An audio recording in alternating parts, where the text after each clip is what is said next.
میں آغاز کروں گی احتشام صاحب سے۔ احتشام صاحب، مریم نواز فائنلی وزیر اعلیٰ منتخب ہو چکی ہیں۔ پہلا تو ہمارے سوال کا حصہ کہ خاندان میں اقتدار کی تقسیم میں آپ تبدیلی کی وجہ کیا سمجھتے ہیں؟ دوسرا حصہ یہ کہ چیلنجز کیا ہوں گے مریم نواز کو؟ دیکھیں آمنہ، پہلی تو بات یہ ہے کہ مریم نواز پہلی مرتبہ پارٹ ٹائم سے فل ٹائم جو ہے نا وہ سیاست میں آ گئی ہیں، پارلیمانی سیاست میں آ گئی ہیں۔ اس سے پہلے سیاست میں تو تھیں، لیکن اپنے ابا جان اور چچا جان، اس کے بعد کزن حمزہ شہباز کے بعد وہ خود بھی اب جس کو کہتے ہیں شریف ڈائناسٹی کی چوتھی جس کو کہتے ہیں چاہیے فرد جو ہے نا وہ پولیٹکس میں آ گیا، بلکہ پولیٹکس میں کیا آ گیا، 12.5 کروڑ صوبے کا وہ چیف منسٹر ہو گئی ہیں۔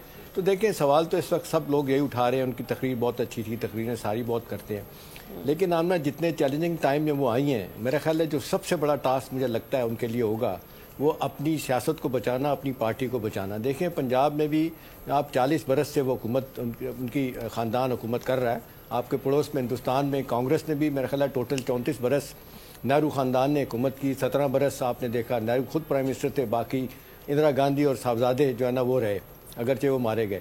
تو ابھی ان کا اس وقت سوال لوگ اٹھا رہے ہیں کہ جی نواز شریف صاحب پریشان ہے کہ ہوا کیا پارٹی کے اندر، کس طریقے سے چلے بیک سیٹ لے لی، اب ان کو بنا دیا گیا۔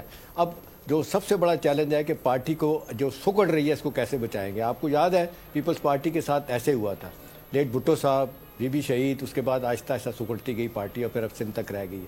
کوشش کیا بلاول بھٹو نے، ماننا پڑے گا جنگ آدمی ہے، آگے بھی بڑا ٹائم ہے ان کے لیے، بہت کچھ کر سکتے ہیں، لیکن اس وقت صورتحال یہ ہے کہ ایک مشکل وقت میں شہباز صاحب چیف منسٹر بنے اور یہ پرائم منسٹر بنے اور یہ چیف منسٹر بنی ہے مریم نواز۔ اب دو چیزیں، ایک تو پارٹی کو بچانا ہے، کیسے بچانا ہے، دوسرا میرا خیال ہے جو ان کا سب سے بڑا چیلنج ہوگا کہ وہ پارلیمانی سیاست میں باقی لوگوں کو اپنے ساتھ کیسے لے کے چلتی ہیں، اپوزیشن کو۔